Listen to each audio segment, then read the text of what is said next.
Hello everyone, welcome to my another video. আজকে ছিল 11 July, সিনজয়ের birthday. যদিও এই বার্থডেটা একটু অন্যরকম হয়েছে, যেহেতু সিনজয়ের একটু শরীরটা খারাপ।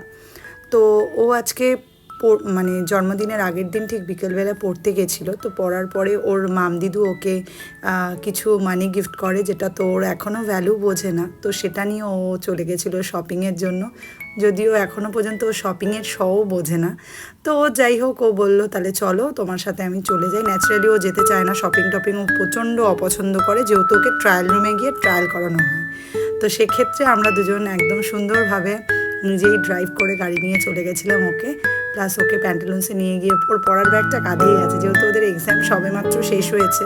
তো আর ওর যেহেতু শরীরটা খুবই খারাপ ছিল, যার জন্য আমি ওকে নিয়েও যেতে পারিনি কোথাও।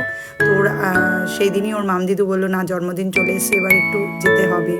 তো প্যান্টালুন্সে গিয়ে ও অনেক কিছু দেখলো, দেখেও বেশি তো ট্রায়াল করতেই চায় না, কোনো রকমে একটু ট্রায়াল করলো, দুটো জিনিস নিল। নেওয়ার পরে নেওয়ার পরে আমরা বাড়িতে চলে আসি। বাড়িতে চলে আসার পরে ও তো ঘুমিয়েই পড়েছিল। তারপরে রাত 12টার সময় সেলিব্রেশন করার জন্য ওকে ডাকা হলো। ওর মামদিদু একটা কেক বানিয়ে দিয়েছে, প্লাস হচ্ছে ওর একটা কেক আমি মিয়মারি থেকে অর্ডার করেছিলাম, কারণ কি ও চকলেট কেক একদম পছন্দ করে না, ও বানানো কেকটাই সারাক্ষণ রেখে রেখে খায়, যেটা আমার মামি খুব যত্ন করে বানিয়ে দিয়েছিল।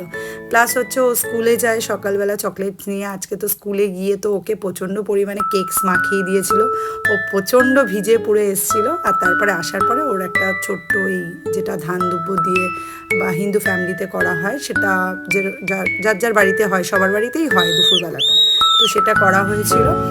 করার পরে ওকে কিন্তু দুপুরবেলা ও যেটা যেটা খেতে ভালোবাসে সেটাই, কারণ কি ও চিকেন ফিশ খুব একটা সব কিছু পছন্দ করে না।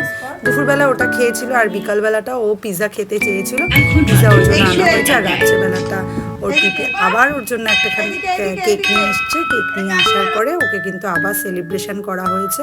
ও ভালো মতো খুব সুন্দরভাবে একটা কিন্তু সেলিব্রেশন করেছে, যেই সেলিব্রেশনটা করে ভীষণ মজা পেয়েছে। আর মজা পেয়ে দুজনে মিলে কাটছিল। জানি না আর একজন কোন দেশে চলে গেছিলো, মানে ও ভাবনা চিন্তা আর একজন কী ভাবছিল আমি জানি না, ওরা দুজন অবাক হয়ে গেছিলো। তারপরে বলছে না না আমি কেক খাবো না, ওর বোনই বলছে না না আমি কেক খাবো না। তারপরে ও সবাইকে একটু একটু করে কেক খাওয়াচ্ছিল। আর কেক কিন্তু ও একদম খেতে পছন্দ করে না, মিষ্টি জিনিসটাও পছন্দই করে না।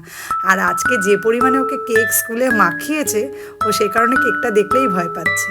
তো আজকে মোটামুটি ওর দিনটা ভালোই গেছে। এর থেকেও ভালো আরও সেলিব্রেশন করা হয়, কিন্তু এবছরটা ওর শরীরটা এতটাই পরিমাণে খারাপ গেছিলো, এক্সাম গেছিলো, যার জন্য ও কিন্তু খুব একটা সেলিব্রেশন করতে পারে না। আর বিকালটা কিন্তু বেশ ভালো এনজয় করেছে ওরা দুজন মিলে। ব্যাস এই ছোট্টটাই ছিল। তোমাদের ভালো লাগলে অবশ্যই লাইক কমেন্ট শেয়ার করবে। Thank you so much.